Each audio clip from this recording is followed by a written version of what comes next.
Ever wondered how to cook the perfect steak at home? Wonder no more.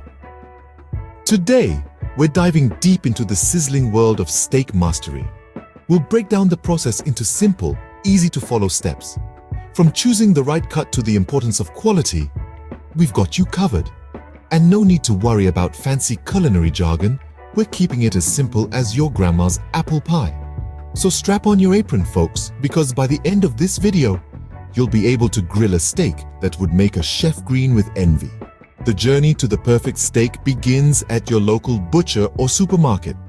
You see, choosing the right steak is as vital as choosing the right partner. Both can either make or break your day. Now, let's meet our contestants. First up, we have the ribeye, a crowd favorite. This cut is like the George Clooney of steaks. Charming, well-marbled, and always reliable. Next, we have the filet mignon, the Beyoncé of steaks. It's lean, tender, and a touch more expensive, but oh so worth it. Then there's the sirloin. Let's call it the Tom Hanks of steaks. Versatile, dependable, and always a good choice for any occasion.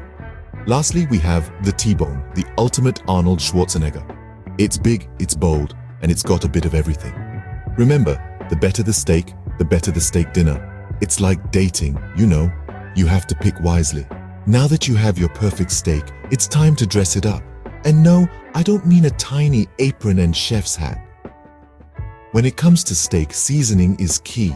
It's like the handshake before a big meeting. The first impression that sets the tone for the rest of the experience. You want it to be firm, confident, and full of flavor. It's not just about adding salt and pepper, it's about creating a symphony of flavors that will make your taste buds dance. So let's talk marinades. A simple one I love involves mixing equal parts olive oil and soy sauce, a dash of lemon juice, a clove or two of minced garlic, and a sprinkle of your favorite herbs. This not only adds a depth of flavor but also tenderizes the steak, making every bite a joy. Now, onto the prepping. You might think this is the part where we slather on the marinade like sunscreen at the beach, but hold your horses. Before we get to that, we need to pat the steak dry. This is an often overlooked step, but it's crucial. Why, you ask? Well, a dry steak gives you a better sear. And let's face it, a steak without a good sear is like a knight without his armor. Once your steak is as dry as a desert, it's time to apply the marinade. Be generous, but not too generous. You want to coat the steak, not drown it.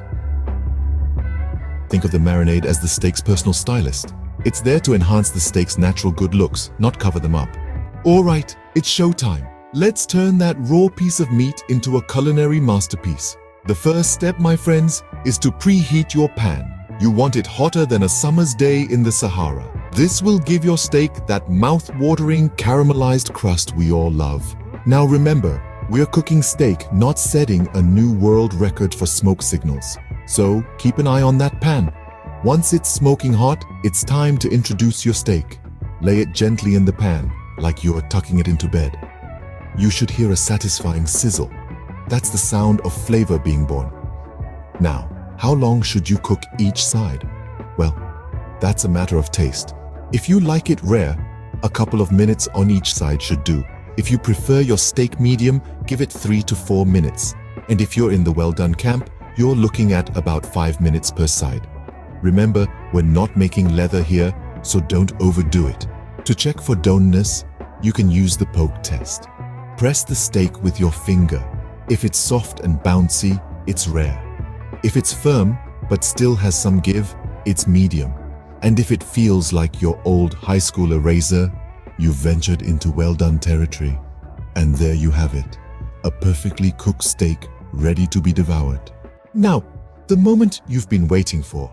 It's time to eat. Let's not rush though. Give your steak a little rest before you dig in.